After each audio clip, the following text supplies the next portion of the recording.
Hello दोस्तों, मैं प्रदीप शुक्ला आपका स्टडी अड्डा में बहुत बहुत स्वागत करता हूं। उम्मीद करते हैं आप अच्छे होंगे, स्वस्थ होंगे और आपकी तैयारी, आपकी पढ़ाई बहुत बेहतरीन तरीके से चल रही होगी।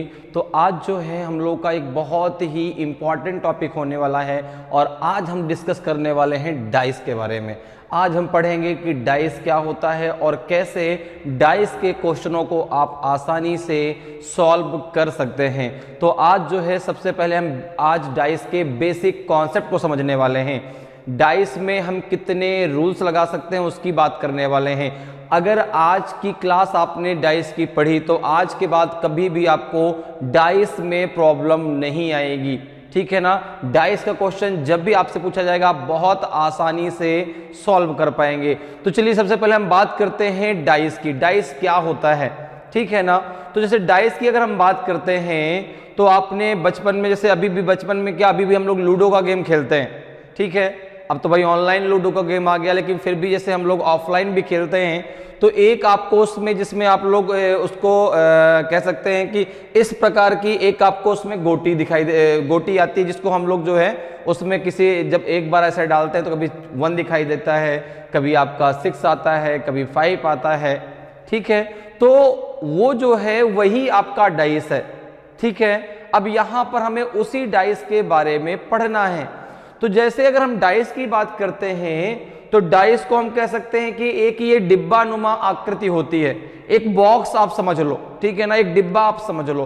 अब अगर डिब्बे की बात करें तो उस डिब्बे में जो है आपकी 6 सरफेस होती हैं। भाई जैसे मान लो डिब्बा है कोई, अब ये बॉक्स है तो बॉक्स में कितनी सरफेस होंगी, तो 6 सरफेस बॉक्स में होती हैं। एक अप, एक डाउन, एक फ्रंट, एक बैक, एक लेफ्ट, एक राइट, होंगी कि नहीं होंगी भाई। जैसे मान लो कोई बॉक्स है, बॉक्स में एक आपको फ्रंट सरफेस दिखाई पड़ेगी तो एक बैक सरफेस दिखाई पड़ेगी, एक अप होगी तो एक डाउन होगी, एक लेफ्ट होगी तो एक राइट होगी। तो 6 सरफेस होती हैं और उन 6 सरफेस में, जैसे मैंने कहा ना, लूडो में जो छोटी सी एक गोटी होती है उसमें आपको 6 नंबर दिखाई पड़ते हैं, 1 2 3 4 5 6, ठीक है ना। तो जब 6 पड़ता है तो आपकी गोटी बाहर निकल के आ जाती है। तो यहाँ पर जो है हम उसी के बारे में चर्चा करने वाले हैं। तो सबसे पहले अगर मैं आपको बताऊं कि जैसे आप यहाँ पर अगर डाइस को पूरा ओपन करके बनाते हैं, अगर हम यहाँ पर समझे कि डाइस जो हमारे सामने बना है, अगर उसमें देखा जाए तो आपको ओपन जो, अगर डाइस को हम पूरा ओपन करके बनाते हैं तो कुछ आपको इस प्रकार का डाइस दिखाई पड़ेगा, कुछ ऐसा डाइस आपको दिखाई पड़ेगा जब आप पूरा इसको ओपन करके बनाएंगे, ठीक है ना। जब आप उसको कुछ ओपन करके बनाएंगे तो आपको ये डाइस कुछ ऐसा दिखाई पड़ेगा, ठीक है ना। कुछ ऐसी आपकी 6 सरफेस आपको दिखाई पड़ेंगी, ठीक है। देखिए मैं अभी आपके सामने बनाता हूँ, कुछ समझ में आएगा बिल्कुल, ठीक है ना। ये 6 सरफेस कुछ ऐसी दिखाई पड़ेंगी यहाँ पे, और यहाँ पे इसको यहाँ से मिला दीजिए, इसको यहाँ से मिला दीजिए, इसको यहाँ से मिला दीजिए और इसको यहाँ से मिला दीजिए। अब देखिए आपको ये जो है एक पूरी की पूरी 6 सरफेस दिखाई पड़ रही है, आपको यहाँ पर पूरी की पूरी 6 सरफेस दिखाई पड़ रही हैं, ठीक है। अब यहाँ पे अगर मैं हर कॉर्नर का एक नाम दे दूं, ना मतलब उसको पॉइंट, जैसे ABCD है तो आपको सारी चीजें समझ में आ जाएंगी। जैसे मैंने इस पॉइंट को नाम दे दिया आपका A, इस पॉइंट का नाम दे दिया आपको B, इस पॉइंट का नाम मैंने दे दिया C, इस पॉइंट का नाम दे दिया मैंने D, ये पॉइंट हो गया आपका E, और ये हो गया आपका F, और ये हो गया आपका G, ठीक है ना। तो कितने कॉर्नर हो गए आपके जो है, ABCDEFG, और ये देखो ये वाला कॉर्नर हो गया आपका H। तो ये 8 कॉर्नर हो गए, 8 आपके कोने हो गए। अब अगर आप इसको देखें तो आपको पूरा ये जो है एक बॉक्स दिखाई दे रहा है, जिसमें देखो ये आपकी ऊपर की सरफेस है तो आपकी ये नीचे की सरफेस है, ये फ्रंट है तो ये बैक है, एक लेफ्ट है तो एक राइट है। अब जैसे हम बात करें यहाँ पे, तो जो आपका डाइस होता है उसमें आपकी केवल अपोजिट सरफेस की बात की जाती है, ठीक है ना। डाइस में हम अपोजिट सरफेस की बात करते हैं। अब अपोजिट सरफेस क्या होती हैं, जैसे सपोज करो एक रूम है, जैसे आप रूम्स अपने दिमाग में, कमरे को अपने दिमाग में बैठा लो। अब रूम में जैसे आप बैठे हैं तो रूम में अगर देखें, रूम को एक डाइस हम मान लें तो आपको समझ में आएगा उसमें जो आपको भाई आपके सामने दीवार दिखाई दे रही है वो फ्रंट सरफेस हो गई, जो आपके बैक में हो गई वो आपकी बैक सरफेस हो गई, जो ऊपर छत है वो आपकी ऊपर की सरफेस हो गई, जो नीचे फर्श है वो आपकी नीचे की सतह हो गई। एक लेफ्ट में है, एक राइट में है। तो अब अपोजिट सरफेस किस प्रकार से होंगी भाई? अप का अपोजिट क्या होगा? डाउन। फ्रंट का अपोजिट क्या होगा? बैक। और लेफ्ट का अपोजिट क्या होगा? राइट। तो हम यहां पर एक सिंपल सी भाषा में कह सकते हैं कि अपोजिट सरफेस वे होती हैं जो कभी भी आपस में मिल नहीं सकती, कभी भी आपस में वो मिल नहीं सकती। अगर वे आपस में मिल जाएंगी तो फिर वो सरफेस, वो कमरा, वो डाइस सब खत्म हो जाएगा। जैसे अगर मैं यहाँ पे कहूँ कि जो आपकी अप सरफेस है अगर वो डाउन से मिल जाएगी तो पूरा का पूरा डाइस ही खत्म हो जाएगा। तो आपकी अपोजिट सरफेस वे सरफेस होती हैं जो कभी भी आपस में मिल नहीं सकती। अब यहाँ पर अगर हम बात करें तो जैसे आपने यहाँ पर देखा, जैसे आपने लूडो की बात की तो आपने कहा कि इस प्रकार का वहाँ पे एक आपका पासा होता है, ठीक है ना। अब उस पासे में आपकी 1 to 6 नंबर लिखे होते हैं, ठीक है। तो आपने देखा होगा कि वहाँ पे 1 के अपोजिट 6 है, 2 के अपोजिट 5 है, 3 के अपोजिट 4 है, ठीक है ना। अगर नहीं देखा तो देखिएगा, आपको जरूर वहां पे यही चीज मिलेगी। जहां पे 1 होगा उसके जस्ट अपोजिट आपका 6 लिखा होगा, जहां पे 3 होगा उसके जस्ट अपोजिट 4 लिखा होगा, जहां पे 2 होगा उसके जस्ट अपोजिट 5 लिखा होगा। अब जैसे यहां पर हम बात करें तो यहां पे जो सरफेस अपोजिट सरफेस होंगी वो किस प्रकार से होंगी? तो आपने कहा कि अपोजिट सरफेस की अगर बात करते हैं तो यहां पर देखो ए बी एफ और जी, ए बी एफ जी, ये जो है आपकी अप सरफेस है, ठीक है ना। ये आपकी अप सरफेस है। एक मिनट जरूर रुकिएगा, पहले हम यहाँ पे लिख लेते हैं अपोजिट सरफेस ताकि आपका हर चीज, आपको कोई भी चीज कंफ्यूजन में ना आए। हम बात कर रहे हैं अपोजिट सरफेस की, हम बात कर रहे हैं अपोजिट सरफेस की, ओके। अपोजिट सरफेस की बात कर रहे हैं तो अपोजिट सरफेस में क्या आएगा आपका? तो आपने कहा सबसे पहले अप की बात करते हैं तो अप सरफेस है आपकी ए बी एफ और जी, ये आपकी अप सरफेस है। तो डाउन क्या हो जाएगी? तो आपने कहा ये हो जाएगी C H E D, C H E D, ये आपकी डाउन सरफेस है, ये आपकी डाउन सरफेस है। ये दोनों एक दूसरे के अपोजिट हैं, ठीक है ना। इसी प्रकार से अगर हम बात करें तो यहां पे आपका आएगा A B C D, A B C and D, ये आपकी जो है फ्रंट सरफेस है, ये आपकी फ्रंट सरफेस है। तो आपको यहां पर मिलेगा जो है इसके अपोजिट में जी एच ई और एफ, जी एच ई और एफ, ये जो है आपकी जो है बैक सरफेस है, ये पीछे की सतह है, ठीक है ना, बैक सरफेस है।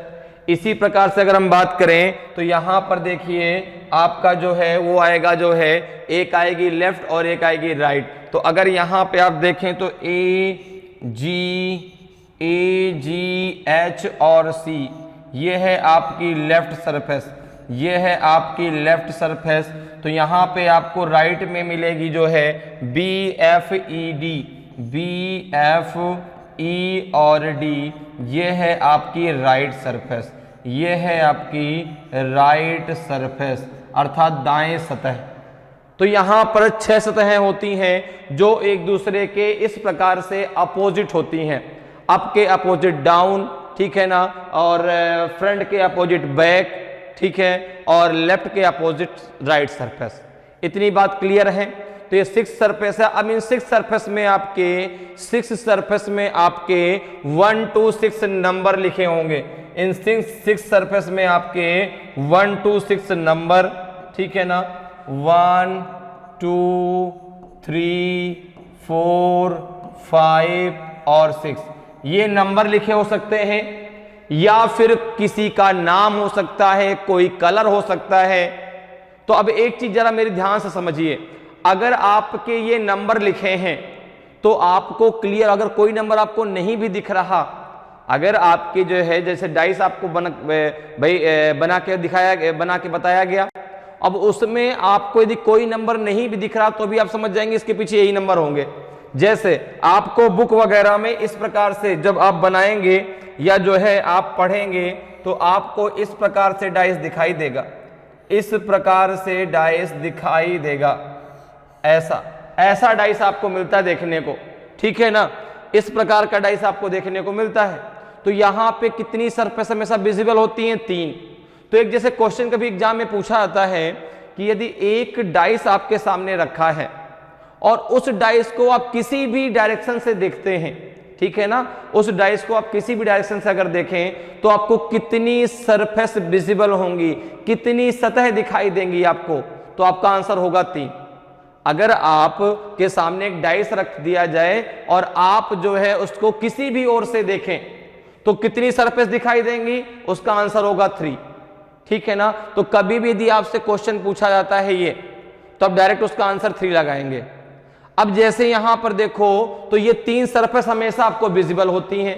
अब इन 3 सरफेस में अगर यहां पे मैं लिख दूं 2 और यहां पे लिख दूं 3 और यहां पे लिख दिया मैंने जो है 5, तो अब आपको पता होगा कि इसमें 1 to 6 नंबर की बात की गई है, क्योंकि आपको 1 to 6 नंबर क्लियर हैं, ठीक है ना, कि अगर यहां पे 1 2 3 5 हैं तो यहां पे 1 4 और आपका 6 भी होगा, ठीक है। इसके अलावा यदि कोई डायग्राम बना है तो हम वहां पे क्लियर नहीं होंगे कि भाई बाकी डायग्राम कौन से हैं। अगर हाँ उसने कोई बता दिया आपको कि भाई 3 डायग्राम ये हैं, 3 मैंने और ये लिए हैं, तो तब तो आप वहां पे कंफर्म होंगे कि हाँ 3 जो बचे डायग्राम हैं वो ये होंगे। लेकिन अगर उसने नहीं बताया 3 के बारे में तो आप वहां पे कंफर्म नहीं होंगे। क्लियर है मेरी बात, समझ में आ रही है? तो यहां पे 1 to 6 नंबर आपके कंफर्म होते हैं। या फिर अगर आप कहें तो इसी प्रकार से हम ले लें कि A, फिर आपका B, फिर C, फिर D, फिर E और फिर F, ये हम अल्फाबेट कह सकते हैं, क्योंकि आप देख रहे हैं कि भाई 1 to 6 और A to F, तो A का कोड 1 होता है, B का 2 होता है, C का 3 होता है, D का 4 होता है, E का 5 और F का 6 होता है। तो इतनी सी बात मेरी क्लियर हुई कि एक जब डाइस को हम ओपन करके बनाते हैं तो हमको 6 सरफेस इस प्रकार से अपोजिट मिलती हैं, ठीक है। और वहां पे अगर हम नंबर की बात करें तो 1 to 6 नंबर आपके क्लियर होते हैं। इसके अलावा यदि किसी का नाम है, कोई अगर वहां पे डायग्राम बना है तो 6 के 6 आपको पता होने चाहिए, ठीक है ना। अगर नहीं पता है तो आप अपनी तरफ से कंफर्म नहीं कर सकते। क्लियर, समझ में बात आ गई? अब जरा बात करते हैं कि जब डाइस से रिलेटेड क्वेश्चन किस प्रकार से आते हैं, आपके एग्जाम में डाइस से क्वेश्चन कैसे पूछे जाते हैं। तो डाइस से रिलेटेड जब क्वेश्चन की बात करते हैं तो यहां पे देखो डाइस तो एक होता है, डाइस तो सिंगल एक होता है, इसकी कंडीशन कितनी भी हो सकती है, ठीक है। तो सबसे पहले आज हम रूल डिस्कस करने वाले हैं कि जब आपका सिंगल डाइस आता है, ठीक है ना, जब यहां पे हम बात करेंगे सबसे पहले आज कि जब आपके इसमें सिंगल डाइस आता है, ठीक है ना, जब सिंगल डाइस आता है तो कैसे आप सॉल्व करेंगे। जब आपके एक डाइस की 2 कंडीशन आ जाती हैं तो वहां पे कौन से रूल आप लगा सकते हैं, इसके बारे में भी आज हम डिस्कस करने वाले हैं। तो सबसे पहले आज हम लोग डिस्कस करेंगे केवल रूल के बारे में, ठीक है ना। आज हम रूल पढ़ने वाले हैं, तो आज की क्लास डाइस को लेकर बहुत इंपॉर्टेंट होने वाली है। अगर आज की क्लास आपने पढ़ ली तो आप ये मान के चलो कि आपसे डाइस का एक भी क्वेश्चन कभी गलत नहीं होगा, कभी गलत नहीं होगा, क्योंकि डाइस बहुत आसान टॉपिक है, ठीक है। केवल हमें रूल अगर आते हैं, ठीक है, तो उसी प्रकार से हम बहुत आसानी से, चाहे जितने बड़े बड़े आपको क्वेश्चन दे दिए जाए इसमें आप आसानी से सॉल्व कर पाएंगे। तो सबसे पहले हम बात करने वाले हैं सिंगल डाइस के बारे में, ठीक है ना। तो चलिए जरा स्टार्ट करते हैं। तो सबसे पहले हम बात करेंगे सिंगल डाइस के बारे में। When a dice has been given, जब एक पासा दिया गया हो, ठीक है ना, जब केवल आपको सिंगल डाइस दिया जाए तो आप कैसे वहां पर उसको सॉल्व कर पाएंगे, इसके बारे में हम बात करेंगे। तो एक बात याद रखिएगा, अगर आपको कभी भी सिंगल डाइस दे दिया जाए अगर आपको कभी भी सिंगल डाइस दे दिया जाए तो उसको सॉल्व करने का दो तरीका होता है, ठीक है ना। अगर कभी भी आपको सिंगल डाइस दिया जाता है तो उसको सॉल्व करने के दो तरीके होते हैं। आप सबसे पहले ये क्लियर करें कि वह आपका स्टैंडर्ड डाइस है, वह आपका स्टैंडर्ड डाइस है, ठीक है ना, स्टैंडर्ड डाइस है कि वह आपका प्राइमरी डाइस है, वह आपका प्राइमरी डाइस है, ठीक है, प्राइमरी डाइस है। मतलब वह आपका जो है मानक पासा है, वह आपका मानक पासा है कि वह आपका सामान्य पासा है। ये पहले आप कंफर्म करें कि वह आपका सामान्य पासा है, पहले इसको कंफर्म करें, ठीक है ना। तो सिंगल डाइस को सॉल्व करने का तरीका क्या होता है, सबसे पहले हम ये क्लियर करें कि जो डाइस हमको दिया गया है वो स्टैंडर्ड डाइस है कि वह प्राइमरी डाइस है। अब ये कैसे पता करेंगे कि आपका जो डाइस है वो आपका स्टैंडर्ड है कि वो आपका प्राइमरी है, ठीक है ना। जैसे यहाँ पर आपको इस प्रकार से एक डाइस दे दिया जाए, ये डाइस दे दिया जाए और आपसे पूछा गया कि यहाँ पर बताइए भाई, यहाँ पर उसने लिख दिया 3, यहाँ पे लिख दिया 1, यहाँ पे लिख दिया उसने जो है 2। अब आपसे पूछा गया कि 1 का अपोजिट क्या होगा, 1 का अपोजिट क्या होगा। अब देखिए सिंगल डाइस ही तो है, ये जो है आपका सिंगल डाइस ही तो है। जब सिंगल डाइस है तो उसको सॉल्व करने का तरीका क्या है, सबसे पहले हम ये पता करें कि वह आपका स्टैंडर्ड डाइस है कि वह आपका जो है प्राइमरी डाइस है। तो अब कैसे पता करेंगे, तो यहां पर देखिए जब आप डाइस की बात करते हैं तो आपको कितनी सरफेस विजिबल होती है, 3। भाई जब आप डाइस की बात करते हैं आपको 3 सरफेस विजिबल होती हैं। 3 सरफेस में आपको क्या करना है, यहां पर देखना है ये 3 सरफेस विजिबल हैं तो 3 आपके नंबर विजिबल होंगे, ठीक है ना।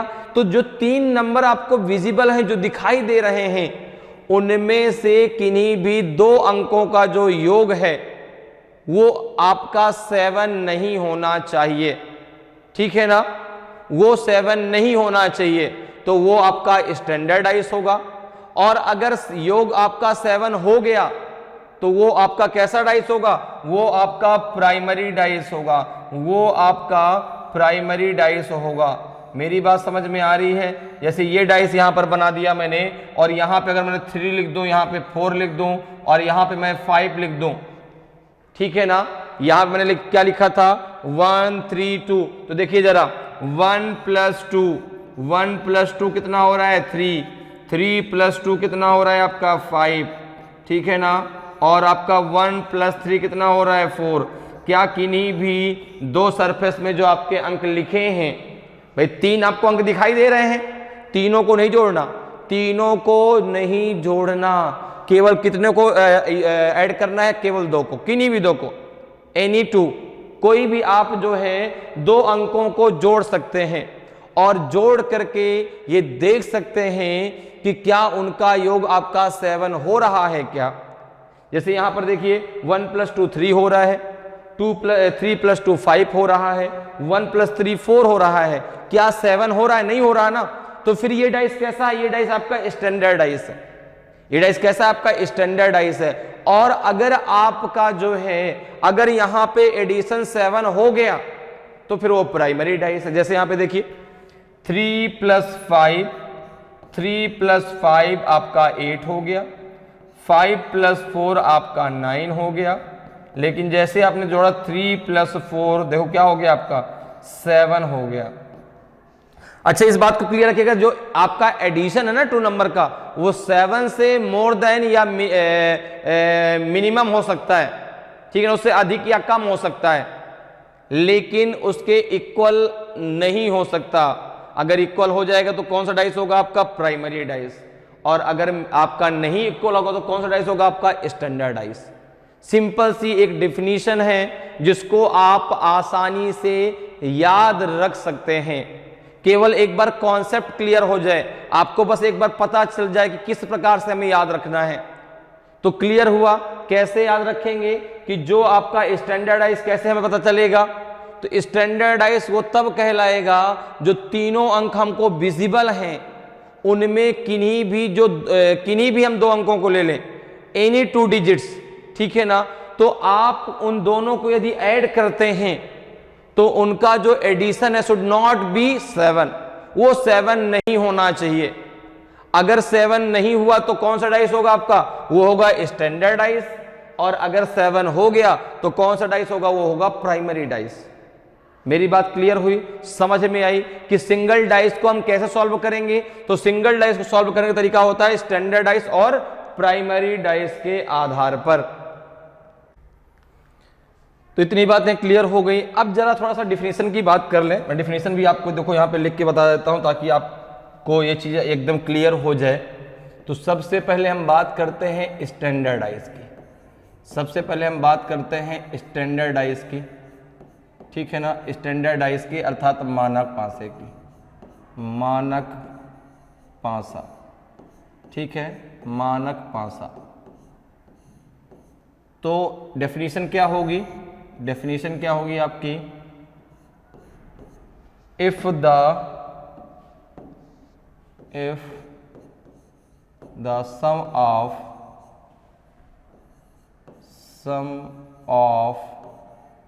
if the sum of the digits sum of the digits sum of the digits of any two surface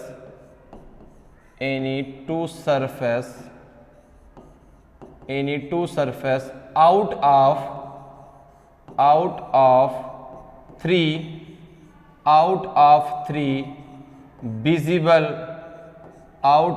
three visible surfaces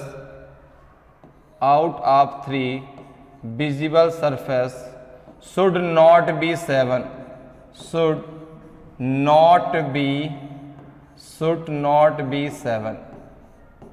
then it is called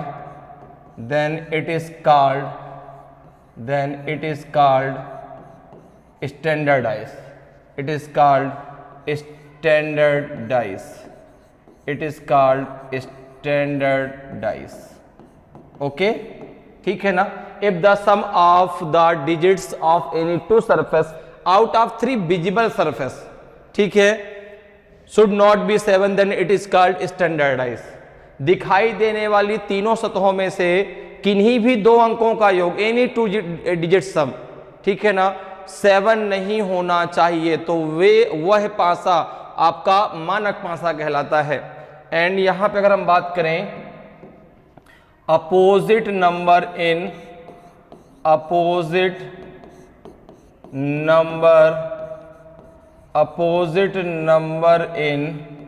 standard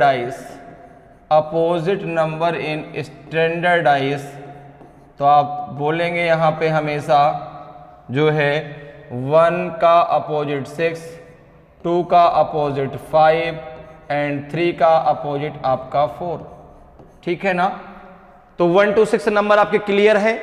तो अगर आपको पता चल जाता है कि वो डाइस आपका कैसा है, स्टैंडर्ड डाइस है, तो स्टैंडर्ड डाइस में हमेशा 1 का अपोजिट क्या होगा 6, 3 का अपोजिट क्या होगा 4 और 2 का अपोजिट क्या होगा 5, ठीक है। इतनी बात क्लियर हो गई। तो यहां पे डेफिनेशन क्लियर है कि जो आपको तीनों सरफेस दिखाई दे रही हैं उनमें से किन्हीं भी दो सरफेसों को आप ले सकते हैं, और उन दोनों डिजिट्स का जो सम है, जो टोटल एडिशन है, वो आपका 7 नहीं, इक्वल टू 7 नहीं होना चाहिए। 7 से ज्यादा और कम हो सकता है लेकिन इक्वल टू 7 नहीं हो सकता। तो it is called standard dice, और अगर 7 हो जाएगा तो it is called primary dice. जैसे अगर हम बात करते हैं यहाँ पे प्राइमरी डाइस की, बात कर लेते हैं जरा primary dice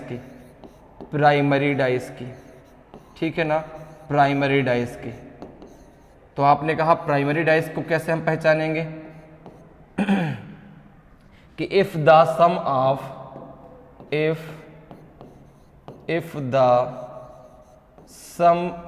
the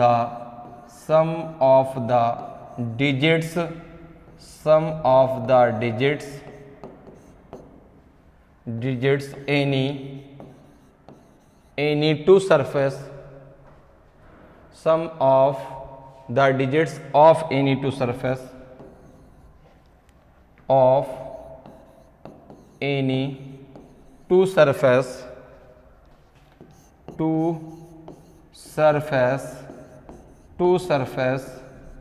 out of three visible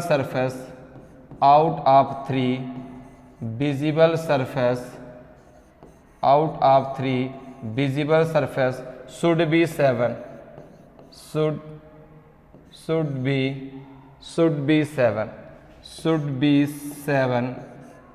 then it is called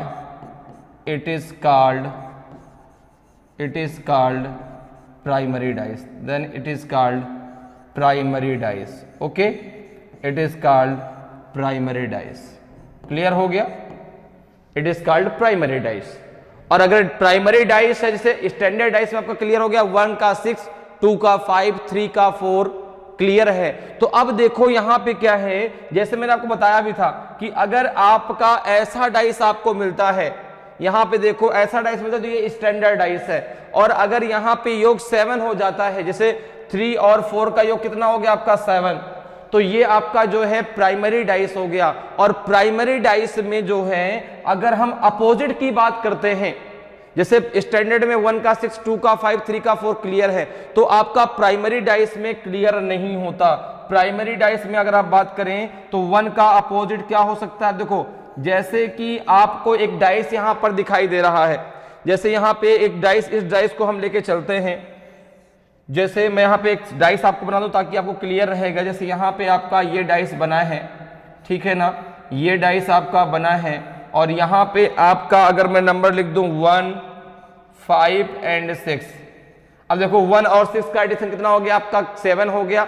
अब अगर मुझे यहाँ पे पूछा जाए कि 5 का अपोजिट क्या होगा, तो आप कहेंगे 2 और 3 और 4.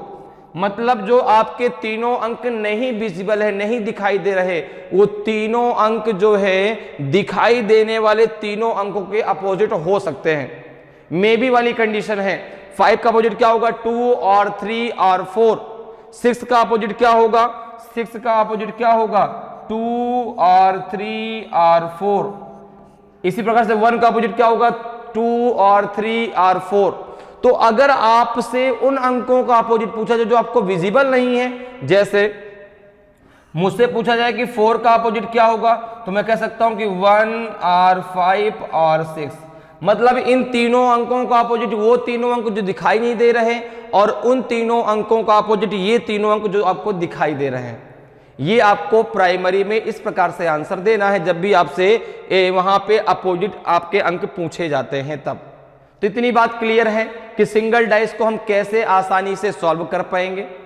अब चलिए आगे जरा बात करते हैं. अब आगे जरा बात करते हैं कि when two positions of a dice are given, जब एक पासे की दो स्थितियां दी गई हों, डाई नहीं डाइस होता है, DICE होता है भाई. यहां पे तो इसने डाई लिख दिया, ठीक है ना, कोई बात नहीं, ये आपका डाइस होता है. क्या होता है डाइस, ठीक है ना. when two positions of a dice are given, जब एक पासे की दो स्थितियां दी गई हों.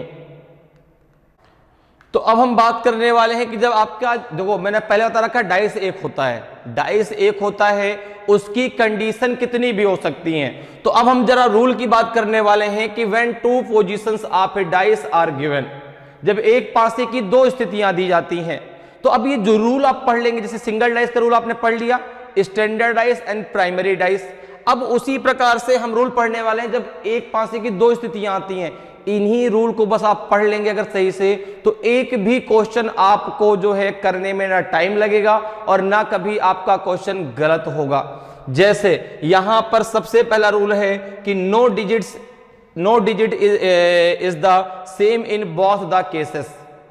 जब दोनों स्थितियों में कोई भी अंक समान ना हो, दो स्थितियां तो दी जाएंगी लेकिन उनमें कोई भी अंक आपका कॉमन ना हो, तो आप कैसे करेंगे. जैसे यहां पे मैं आपके सामने दो स्थितियां बनाता हूं, एक ए और एक बी. मैंने दो पोजीशन बना दी, क्योंकि दो पोजीशन की बात कर रहा है.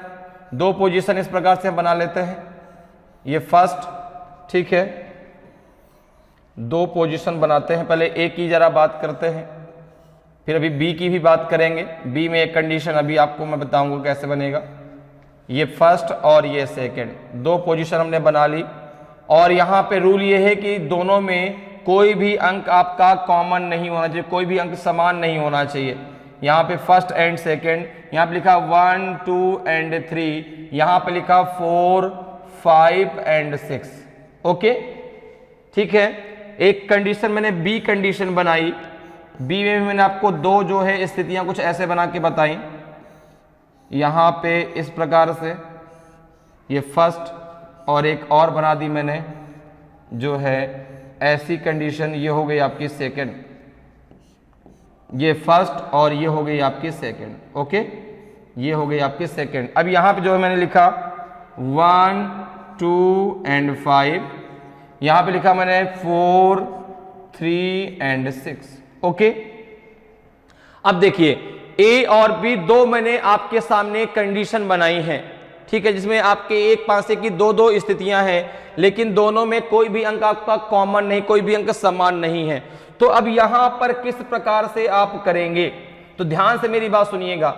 आपको क्या करना है कि जब ऐसी कोई भी कंडीशन आपको दिखाई पड़े, और ये क्वेश्चन केवल दो पोजीशन में बनता है, इसके अलावा 3 या 4 में नहीं बनता, ठीक है। तो अगर इसी प्रकार से क्वेश्चन आपके एग्जाम में आ जाए, भाई वही आपका रूल है, वही क्वेश्चन है, अगर इस प्रकार के क्वेश्चन आ जाए तो आपको कैसे करना है, जरा ध्यान से समझिए मेरी बात। यहां पे आपको क्या करना है कि किसी एक स्थिति को लेकर, चाहे फर्स्ट को चाहे सेकंड को, दोनों को मिला के नहीं, किसी एक आप पोजीशन को ले लीजिए और ये पता करिए कि वो आपका स्टैंडर्ड डाइस है कि वो आपका प्राइमरी डाइस है। जैसे यहां पे अगर आप देखें ए में, तो आप देख रहे हैं 1 2 3, यहां पे 4 5 6। अब अगर आपको जो रूल है वो तो आपको पता है, रूल आपका ये है कि जो आपके दो नंबर हैं, ठीक है ना, जो आपके 2 डिजिट हैं, उनको अगर हम प्लस करते हैं एनी 2 डिजिट, तो उनका जो एडिशन है शुड नॉट बी 7, ठीक है ना, then it is called standard dice, should be 7, then it is called primary dice. तो यहां पे जरा देखें 1 + 2 कितना हो जाएगा आपका 3, 2 + 3 कितना हो जाएगा आपका 5, 3 + 1 4, 4 + 5 9, 5 + 6 11, 4 + 6 10, ठीक है ना। 7 से कम या ज्यादा हो सकता है, लेकिन इक्वल टू 7 नहीं हो सकता। तो ये आपका कैसा डाइस है, तो आपने कहा ये आपका स्टैंडर्ड डाइस है, ये आपका स्टैंडर्ड डाइस है। और जब ये आपका स्टैंडर्ड डाइस है तो यहाँ पे हम कह सकते हैं क्या होगा, 1 का अपोजिट 6, 2 का अपोजिट आपका 5, और 3 का अपोजिट क्या होगा आपका 4, 3 का अपोजिट क्या होगा आपका 4। मेरी बात समझ में आ रही है। जो अब पहली एक कंडीशन थी उसमें देखो क्या है कि आपने पहले पता किया कि वो कब, जब दोनों में कोई भी अंक आपका कॉमन नहीं है, कोई भी अंक आपका समान नहीं है, तो आप वहां पे उसको स्टैंडर्ड और प्राइमरी डाइस के आधार पे सॉल्व करेंगे। तो अगर स्टैंडर्ड डाइस है तो 1 का अपोजिट 6, 3 का अपोजिट 4 और 2 का अपोजिट आपका 5, ठीक है ना। हमें स्टैंडर्ड डाइस की डेफिनेशन पता है। इसी प्रकार से अगर हम बात करें बी में, तो आप कहेंगे आपका जो है 2 + 1 3, 1 + 5 6, लेकिन 2 + 5 आपका 7 हो गया, 2 + 5 आपका 7 हो गया। दोनों पोजीशन को मिला के ऐड नहीं करना, किसी एक पोजीशन को लेकर आपको ये पता करना है कि वह प्राइमरी डाइस है कि वह आपका स्टैंडर्ड डाइस है। कब, जब दो पोजीशन दी गई हो और दोनों में कोई भी आपका डिजिट कॉमन ना हो। अब यहां पर देखिए 3 + 4 कितना हो गया 7, तो आपने कहा ये जो डाइस है वो आपका प्राइमरी डाइस है। ये डाइस कैसा है, ये डाइस आपका प्राइमरी डाइस है। और जब प्राइमरी डाइस है तो आपको पता है कितना आसान हो गया। देखो प्राइमरी डाइस का रूल आपको पता है, प्राइमरी डाइस का रूल आपको पता है कि जैसे 1 2 5 का अपोजिट क्या होगा 3 4 6। क्योंकि एक चीज और याद रखिएगा कि जो आपके एक डाइस में तीनों नंबर लिखे होते हैं वो कभी भी एक दूसरे के अपोजिट नहीं हो सकते। जैसे 1 का अपोजिट क्या 2 हो सकता है, क्या नहीं हो सकता, क्योंकि वो उसके बगल में रखा है, वो उसके पास में रखा है। 1 का अपोजिट 5 हो सकता है, नहीं हो सकता। तो यहां पर जो है आपने कहा कि 1 का अपोजिट क्या हो सकता है 3 और 4 और 6, ठीक है ना। इसी प्रकार से जो है अगर मैं 6 की बात करूं, 6 का अपोजिट क्या होगा, तो आपने कहा 1 और 2 और 5, मतलब कि इन तीनों नंबर का अपोजिट ये तीनों नंबर और इन तीनों नंबर का अपोजिट ये तीनों नंबर, ठीक है ना। अगर 2 का पूछा जाएगा तो भी आपका आएगा 3 और 4 और 6, अगर 5 का पूछा जाएगा तो भी आएगा 3 और 4 और 6। लेकिन क्लियर हम ये नहीं दे सकते कि नहीं 3 होगा कि नहीं 4 होगा, क्योंकि ये आपका प्राइमरी डाइस है। अगर स्टैंडर्ड है तो आपको क्लियर रहता है कि 1 का 6, 3 का 4 और 2 का क्या होगा 5 होगा। इतनी बात क्लियर है। तो अगर आपका यहां पर इस प्रकार की कंडीशन, इस प्रकार के क्वेश्चन आपके आते हैं तो आप इसको इस रूल के द्वारा आसानी से सॉल्व कर सकते हैं, ठीक है। चलिए अब जरा अगले रूल पे चलते हैं। अब जरा अगले रूल पे चलते हैं। When any one digit is the same in both the cases, जब दोनों स्थितियों में कोई एक अंक समान हो। अब हम बात करने वाले हैं कि जब कोई एक अंक आपका कॉमन हो। अभी हमने क्या बात की कि कोई भी डिजिट कॉमन नहीं है। अब बात करते हैं यदि कोई एक डिजिट कॉमन है तो आप कैसे उसको सॉल्व कर पाएंगे। जैसे यहां पर देखिए, when the same points are on the same surface, जब समान अंक समान सतह पर हो, ठीक है ना। तो यहां पे जब अगर बात करते हैं, देखो दो स्थितियां बनाते हैं। अब देखो उसमें भी एक रूल आपका निकल के आया, एक अंक कॉमन तो है, लेकिन जो कॉमन आपका अंक है वो आपका अगर सेम सरफेस पर है तो आप उसको कैसे करेंगे। जो कॉमन आपका डिजिट है वो अगर आपका सेम सरफेस पे है तो आप उसको कैसे सॉल्व करेंगे। जैसे ये आपके सामने डाइस बन गया, यहां पे लिखा मैंने 3, यहां 4, यहां लिखा 2, यहां लिखा 5, यहां लिखा 6 और यहां लिखा 2, ठीक है। ये आपकी पहली पोजीशन है और ये आपकी दूसरी पोजीशन है, क्लियर है। ये आपकी दूसरी पोजीशन है। अब यहां पर देखिए इन दोनों पोजीशन में आपको एक अंक कॉमन दिखाई दे रहा है, एक पॉइंट आपको कॉमन दिखाई दे रहा है। वो कौन सा पॉइंट है 2, दोनों में आपका 2 कॉमन है। तो एक बात, ये बात ध्यान रख लीजिए, अपने दिमाग में बैठा लीजिए कि जब कोई भी डिजिट आपका कॉमन हो जाता है, ठीक है ना, जैसे दो पोजीशन दी गई है, कोई भी डिजिट आपका कॉमन हो जाता है तो फिर आप अब जो है स्टैंडर्ड और प्राइमरी डाइस की बात नहीं करेंगे। अब स्टैंडर्ड और प्राइमरी डाइस की बात यहीं से खत्म हो गई, ठीक है ना। अब स्टैंडर्ड और प्राइमरी डाइस की बात हम यहां पे नहीं करेंगे। इसके लिए अलग रूल होता है, कब जब आपकी दो पोजीशन आ जाती है उसमें कोई भी एक डिजिट कॉमन हो जाता है। तो यहां पर देखिए, यहां पे क्या रूल लगाएंगे। अब आप एक चीज देखें, जब समान अंक समान सतह पर हो, अर्थात जब आपका जो डिजिट है वो आपका कॉमन है लेकिन उसकी सरफेस भी कॉमन है, ठीक है ना, उसकी when the same point are on the same surface, point भी कॉमन है, सरफेस भी कॉमन है। तो आप कैसे यहां पे करेंगे जरा देखिए। तो कैसे करेंगे, बहुत आसान, दोनों में कॉमन है। आपको पता है कि यहां पे 1 to 6 नंबर है, तो कुछ नहीं करना। अगर सरफेस कॉमन है, आपका वो पॉइंट दोनों में कॉमन है, तो डायरेक्ट आप यहां पे रूल लगाएंगे कि आपके जो है सेम सरफेस पे लिखे जो आपके नंबर हैं, ठीक है ना, जो डिजिट्स हैं वो आपके एक दूसरे के अपोजिट हो जाएंगे। अर्थात यहां पे क्या हो जाएगा, देखो यहां पे क्या होगा, 4 का अपोजिट क्या हो जाएगा 6, 6 का अपोजिट क्या होगा 4, ठीक है ना, और 3 का अपोजिट क्या हो जाएगा आपका 5, 5 का अपोजिट क्या हो जाएगा आपका 3, ठीक है। तो 4 का अपोजिट क्या होगा, 4 का अपोजिट क्या होगा आपका 6, 3 का अपोजिट क्या होगा आपका 5, और यहां पे एक अंक देखिए आपका बच गया। आपको चूंकि पता है कि 1 to 6 नंबर यहां पे आपके यूज होते हैं, एक नंबर आपका 1 बच गया, तो 2 का अपोजिट कितना हो जाएगा आपका 1, 2 का अपोजिट कितना हो जाएगा आपका 1। बात मेरी समझ में आ रही है, ठीक है। तो 4 का अपोजिट कितना हो गया 6, 3 का अपोजिट, सॉरी यहां पे, हाँ 3 का अपोजिट कितना हो गया 5, 2 का अपोजिट कितना हो गया 1, क्लियर है।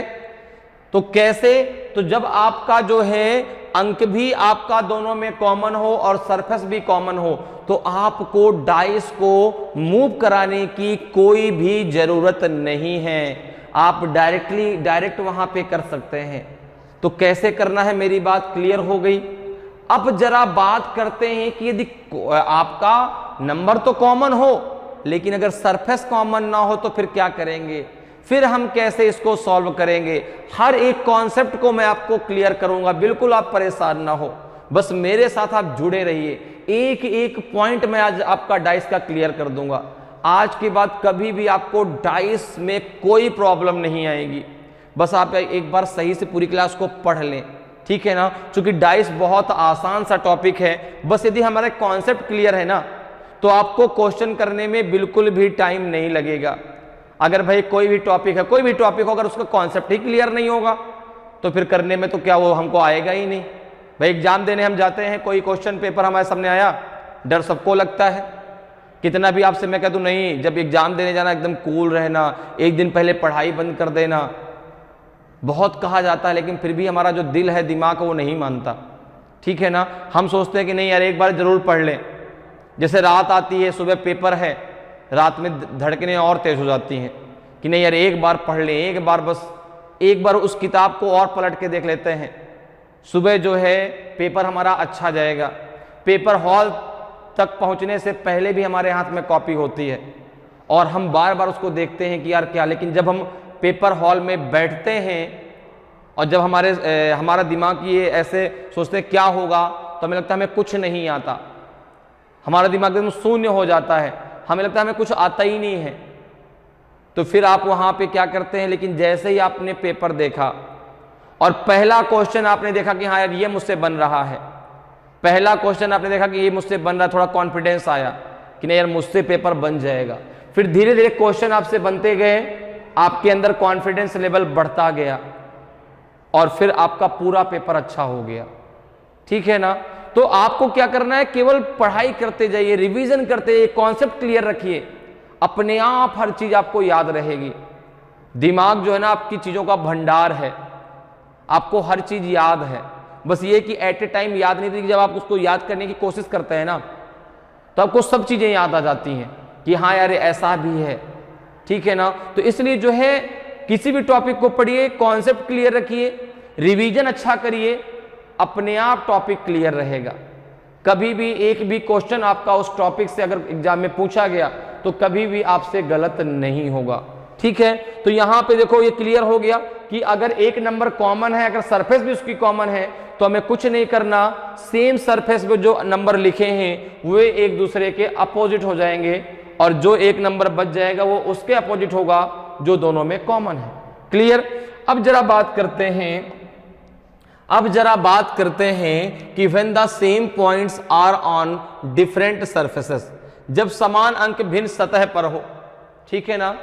नंबर तो कॉमन है लेकिन उसकी जो सरफेस है, उसकी जो सतह है वो भिन्न है, तो फिर कैसे होगा। देखिए जरा उसको जरा समझ लेते हैं भाई, उसको जरा समझ लेते हैं कि जब आपकी दो स्थितियां दी गई हों, हम बात किस पे कर रहे हैं, दो पोजीशन पे, इस बात को याद रखिएगा, दो पोजीशन की बात कर रहे हैं, ठीक है ना। दो पोजीशन की बात कर रहे हैं और दो पोजीशन का अगर रूल आपने सही से पढ़ लिया ना, तो आप इन्हीं रूल से कितनी भी पोजीशन का क्वेश्चन सॉल्व कर सकते हैं, ठीक है। क्योंकि यही रूल हमेशा हर पोजीशन में आपके अप्लाई होते हैं। अगर मोर देन 2 आ गई, 3 आ गई, 4 आ गई पोजीशन, तो भी आपके रूल यही अप्लाई होंगे, ठीक है। अब जरा हम बात करते हैं कि जो आपका नंबर है वो जो कॉमन नंबर है वो डिफरेंट सरफेस पे हो। जैसे यहाँ पे 3, यहाँ पे 2, यहाँ पे 1, यहाँ पे 2, यहाँ पे 4, यहाँ पे 5। तो पहले ही मैंने कहा है आपसे कि जैसे ही कोई नंबर आपका कॉमन होता है तो वहां पे फिर आप स्टैंडर्ड और प्राइमरी डाइस की बात नहीं करते। इस बात को दिमाग में बैठा लीजिए। ऐसा नहीं कि मतलब इधर हमने ये भी कह दिया भाई कॉमन, उधर हमने जो है प्राइमरी और स्टैंडर्ड डाइस वाला रूल लगा दिया कि स्टैंडर्ड है तो 1 का 6, 2 का 5, 3 का 4, प्राइमरी है तो जो एक डाइस में दिखाई देंगे तो दूसरे डाइस में जो आपको दिखाई दे रहा है उन दोनों का दोनों एक दूसरे के अपोजिट हो जाएंगे। तो आपको यहाँ पे प्राइमरी और स्टैंडर्ड वाला रूल नहीं लगाना। कब? जब कोई भी एक नंबर आपका कॉमन हो जाता है। जैसे देखिए यहाँ पे कौन सा नंबर दोनों में कॉमन है, कौन सा नंबर दोनों में कॉमन है, आपने कहा 2 कॉमन है। 2 कॉमन है लेकिन क्या उसकी सरफेस कॉमन है, क्या उसकी सतह समान है क्या? आपने कहा नहीं, सतह दोनों की अलग अलग है। सतह दोनों की अलग अलग है तो फिर कैसे करेंगे? देखिए, तो आपको इस बात को याद रखना है कि अगर सतह भिन्न है तो जो दोनों में कॉमन है उसको आप जो है बेस मान लें और दोनों को क्लॉकवाइज मूव करा दीजिए, दोनों डाइसों को क्लॉकवाइज घुमा दीजिए। जैसे यहां पर देखिए, अगर आप यहां पे 2 को ऐसे रखेंगे और 2 से हम क्लॉकवाइज घुमाएंगे तो 2 के बाद 1 आएगा, 1 के बाद आपका 3 आएगा। यही तो क्लॉकवाइज होता है, ये क्लॉकवाइज ये डायरेक्शन होगा, ठीक है ना, ये क्लॉकवाइज होगा। क्लॉकवाइज कहां से घुमाएंगे? जो दोनों में कॉमन होगा, जो दोनों में कॉमन होगा उसको बेस मान के क्लॉकवाइज घुमाना है, ठीक है ना। जो दोनों में कॉमन है, तो दोनों में क्या कॉमन है? 2। देखिए यहां से भी आप 2 को बेस मान के और ये इस प्रकार से इसको क्लॉकवाइज घुमा दीजिए। जब आप यहां पे घुमाएंगे इसको क्लॉकवाइज तो इसको 2 को यहां रखिए 2 के नीचे, ठीक है। 2 के बाद क्या आया? 4, 4 के बाद क्या है आपका? 5। मेरी बात समझ में आ रही है? 2 के बाद क्या आया? 1, फिर 3, यहां 2 के बाद क्या आएगा? 4 और 5। तो 1 के नीचे क्या आ गया आपका? 4, 1 के नीचे क्या आ गया आपका? 4, 3 के नीचे क्या आ गया आपका? 5। तो 1 का अपोजिट क्या हो जाएगा आपका? 4 और 3 का अपोजिट क्या हो जाएगा आपका? 5। अच्छा, एक अंक आपका बच गया, एक अंक आपको बच गया। ये देखो दो दोनों में कॉमन था और एक अंक आपको नहीं विजिबल है, वो है आपका 6। तो 2 का अपोजिट क्या हो जाएगा आपका? 6। 2 का अपोजिट क्या हो जाएगा आपका? 6। तो मेरी बात समझ में आ रही है? तो अब ये देखो, एक बात और मैं क्लियर कर दूं, ये जो रूल है इस रूल को आप वहां पर अप्लाई कर सकते हैं। इस रूल को अगर आप चाहें तो यहां पर अप्लाई कर सकते हैं, ठीक है ना। यहां पे आप उस रूल को अप्लाई कर सकते हैं। देखिए कैसे, मैं आपको दिखाता हूं। उस रूल को यहां पे अप्लाई, दोनों में क्या कॉमन है? 2। तो 2 जब दोनों में कॉमन है तो जब हम क्लॉकवाइज इसको घुमाएंगे तो 2 के बाद क्या आएगा? 3, 3 के बाद क्या आएगा? 4। यहां पे 2 कॉमन है तो 2 के बाद क्या आएगा आपका? 5, 5 के बाद क्या आएगा आपका? 6। 3 का अपोजिट हो जाएगा आपका 5, 4 का अपोजिट हो जाएगा आपका 6 और 2 का अपोजिट हो जाएगा 1। लेकिन इस रूल को हम वहां पर अप्लाई नहीं कर सकते, लेकिन इस रूल को, इस वाले रूल को हम यहां पर अप्लाई नहीं कर सकते, ठीक है ना। तो अगर आपको यहां पर आपको इस प्रकार का डाइस दिख जाए तो आप उसको डायरेक्ट भी इस प्रकार से कर सकते हैं।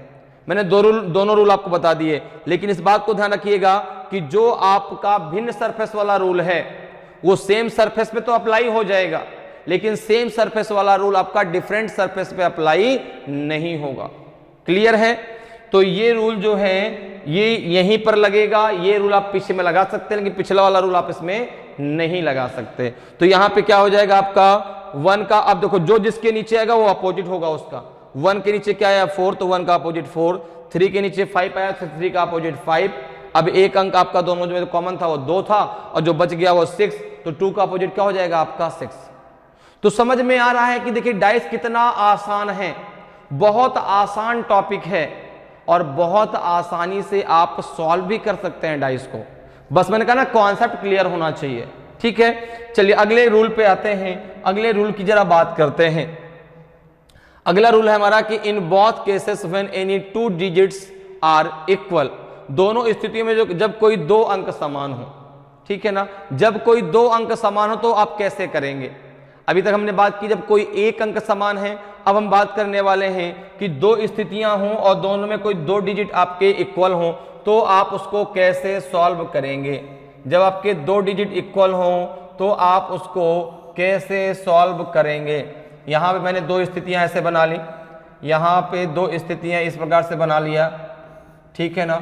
और यहाँ पे आपको जो है ये फर्स्ट और ये आपका सेकंड पोजीशन हो गई। यहाँ पे जैसे 2 डिजिट आपके कॉमन हैं तो यहाँ पे मैंने लिखा 3, 4 एंड 5। यहाँ पे लिखा गया 6, 3 एंड यहाँ पे लिखा गया आपका 5। क्लियर है? 2 यहाँ पे आपकी स्थितियां हैं, 2 आपकी पोजीशन है और दोनों में 2 डिजिट आपके कॉमन हैं। तो यहां पर सबसे पहला एक पॉइंट क्लियर करिए, कॉमन जो आपका अंक है, जो आपका जो है दोनों आपके पोजीशन में जो आपका डिजिट सेम है, उसकी सरफेस सेम है कि उसकी सरफेस डिफरेंट है, ये यहां पर मायने नहीं रखता। क्लियर बात? ठीक है ना। उन दोनों की सरफेस आपकी समान है कि दोनों की सरफेस आपकी अलग अलग है, इसका यहां पर कोई फर्क नहीं पड़ता। कब? जब आपकी दो स्थितियां दी गई हों और वहां पे कोई आपके दो डिजिट आपके कैसे हो, कॉमन हो, सेम हो। तो यहां पे उनकी सरफेस डिफरेंट है कि उनकी सरफेस सेम है, इसका कोई फर्क नहीं पड़ेगा। अब इसको हम सॉल्व कैसे करेंगे? तो देखिए आपको करना क्या है, आपको करना क्या है, बहुत ही सिंपल सा रूल है। दोनों में जो कॉमन आपके अंक हैं उन दोनों को निकाल के बाहर कर दीजिए। जैसे यहां पे क्या दोनों में कॉमन है, 3, 5। देखो यहां भी 3 है, यहां 5, यहां भी 3 है और यहां 5। तो 3, 5, 3, 5 दोनों से बाहर कर दीजिए, 3, 5, 3, 5 दोनों से बाहर कर दीजिए। तो यहां पे क्या बचा आपका 4 और यहां पे क्या बचा आपका 6। 4 का अपोजिट 6 क्लियर हो गया, 4 का अपोजिट 6 क्लियर हो गया, या कह सकते हैं 6 का अपोजिट 4 क्लियर हो गया। ठीक है, जब दो आपके पोजीशन आ जाती हैं, दोनों में कोई आपके दो डिजिट इक्वल होते हैं, तो उनकी सरफेस डिफरेंट है कि उनकी सरफेस इक्वल है, ये मायने नहीं रखता। आप दोनों को निकाल के बाहर कर दीजिए दोनों पोजीशन में, फिर जो बचेगा वे दोनों नंबर एक दूसरे के अपोजिट हो जाएंगे। जैसे 4 का अपोजिट क्या हो गया 6, या कहते हैं 6 का अपोजिट क्या हो गया 4। अब एक बात आती है कि सर ये बताइए कि अगर मुझसे पूछा जाए 3 का अपोजिट या मुझसे पूछा जाए 5 का अपोजिट, तो फिर मैं कैसे दे पाऊंगा? तो आपको एक चीज क्लियर है कि आपके इसमें 6 नंबर होते हैं, 1, 2, 3, 4, 5 एंड 6। कितने नंबर यहां पे विजिबल हैं? 2 नंबर, 3 नंबर विजिबल है। कौन कौन से? 3, 5 और आपका एक 6 है। 3 है, 5 है, 6 है और 4 है। 2 नंबर आपके विजिबल नहीं है। कौन कौन से? 1 और 2। 2 नंबर आपके विजिबल नहीं, 1 और 2। तो 3 का अपोजिट क्या हो सकता है? 1 और 2। 5 का अपोजिट क्या हो सकता है? 1 और 2, 1 और 2।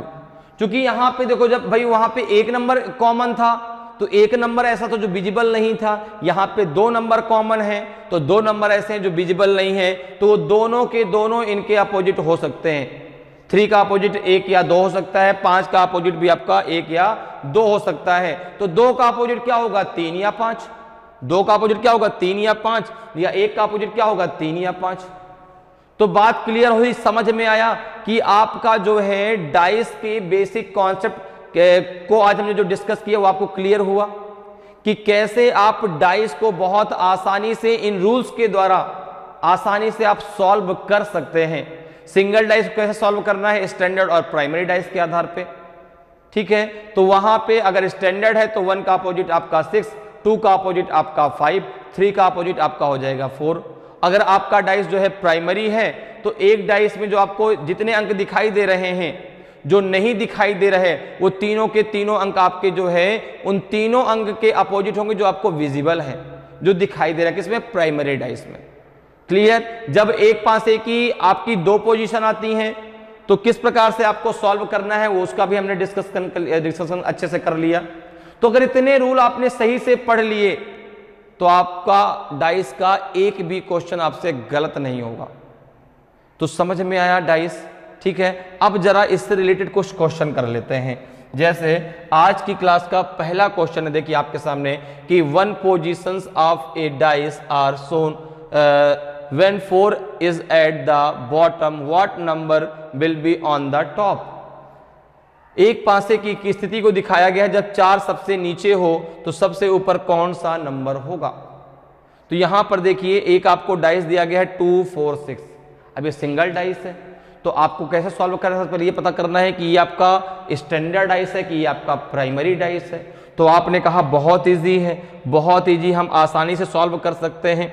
यहाँ पे दिया गया है 2, 4, 6, यहाँ पे दिया गया है आपका ये जो डाइस है, यहाँ पे आपका दिया गया है 2, 4, 6, 2, 4 और 6। अब सिंगल डाइस को सॉल्व करने का तरीका क्या है?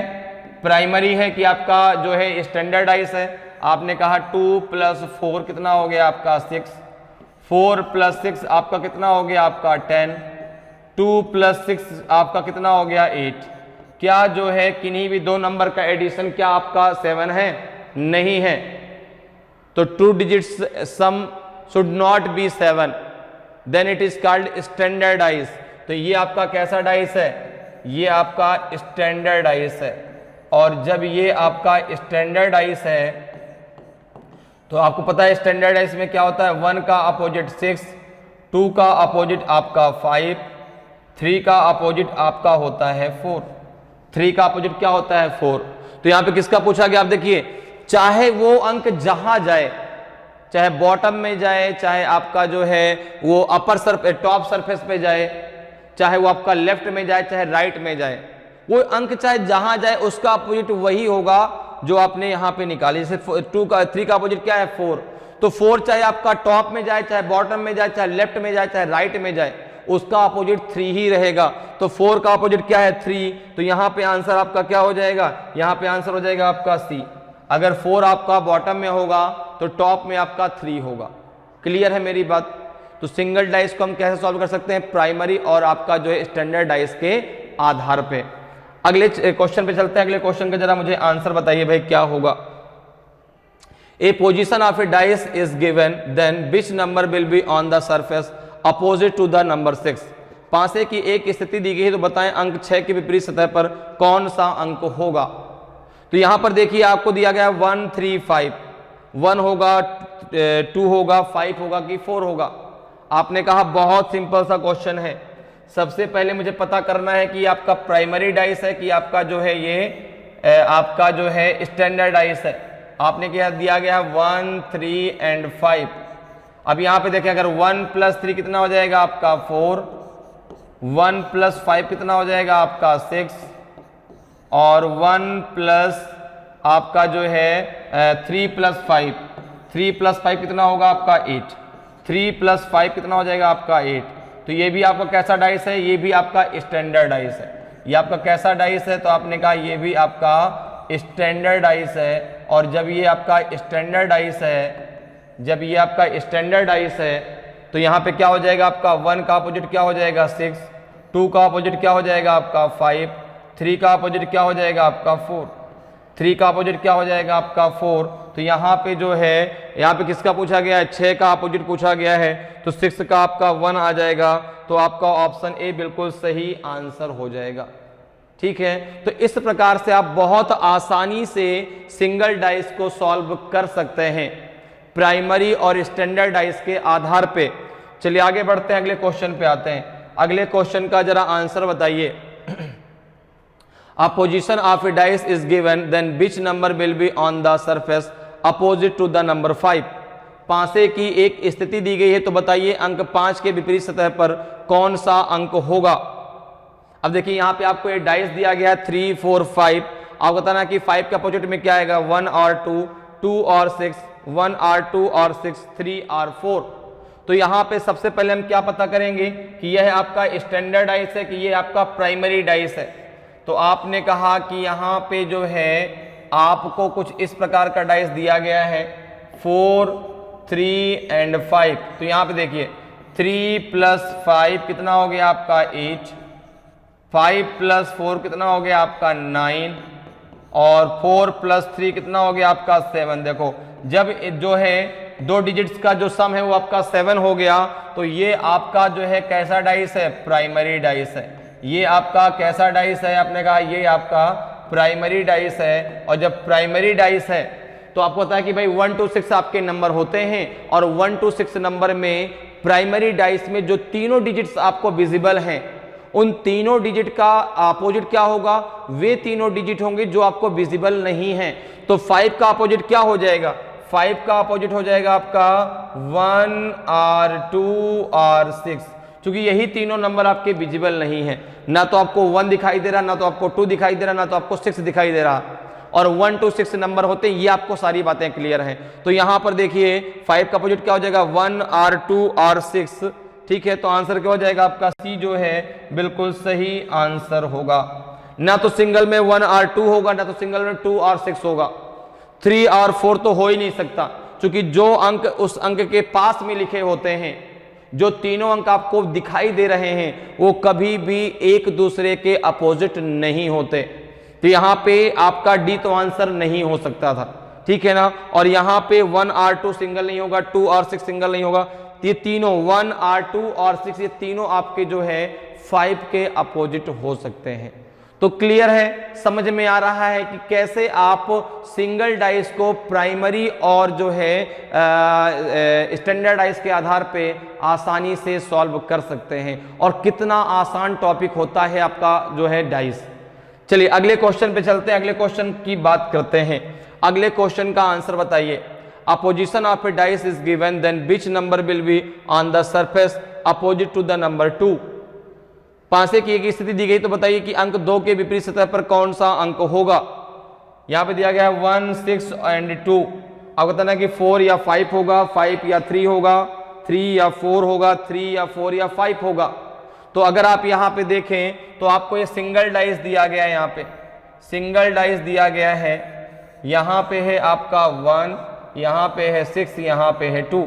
अब सिंगल डाइस में देखिए क्या है आपका 6 + 2 कितना हो जाएगा आपका 8, 1 + 2 कितना हो जाएगा आपका 3 एंड 1 + 6 कितना हो जाएगा 7। और जैसे ही 2 डिजिट्स का योग 7 हो गया, आपको पता चल गया कि कैसा डाइस है, ये आपका प्राइमरी डाइस है, ये आपका प्राइमरी डाइस है, अर्थात ये एक सामान्य पासा है। और जब प्राइमरी डाइस है तो 2 का अपोजिट क्या होगा, 2 का अपोजिट क्या होगा, आपने कहा वो तीनों अंक जो यहां पर विजिबल नहीं है, तो आंसर होगा 3R 4R 5, 3R 4R 5। तो आंसर डी आपका सही आंसर होगा, डी आपका सही आंसर हो जाएगा। तो इस प्रकार से आप डाइस के क्वेश्चनों को बहुत आसानी से सॉल्व कर सकते हैं। उम्मीद करते हैं कि आज की क्लास आपको बहुत अच्छे से समझ में आई होगी। डाइस के जो बेसिक कॉन्सेप्ट है आपको सारा कुछ अच्छे से क्लियर हो गया होगा। अगर आज की क्लास आपको अच्छी लगी हो, आज का वीडियो आपको अच्छा लगा हो और अभी तक आपने वीडियो को लाइक नहीं किया तो वीडियो को लाइक करें। अगर आप नए हैं और अभी तक आपने चैनल को सब्सक्राइब नहीं किया तो सब्सक्राइब जरूर कर लें, ताकि आपको क्लास की जानकारी समय समय पर मिलती रहे और आपकी तैयारी बेहतरीन तरीके से चलती रहे। तो आज के लिए इतना ही, फिर मिलेंगे। जय हिंद, जय भारत।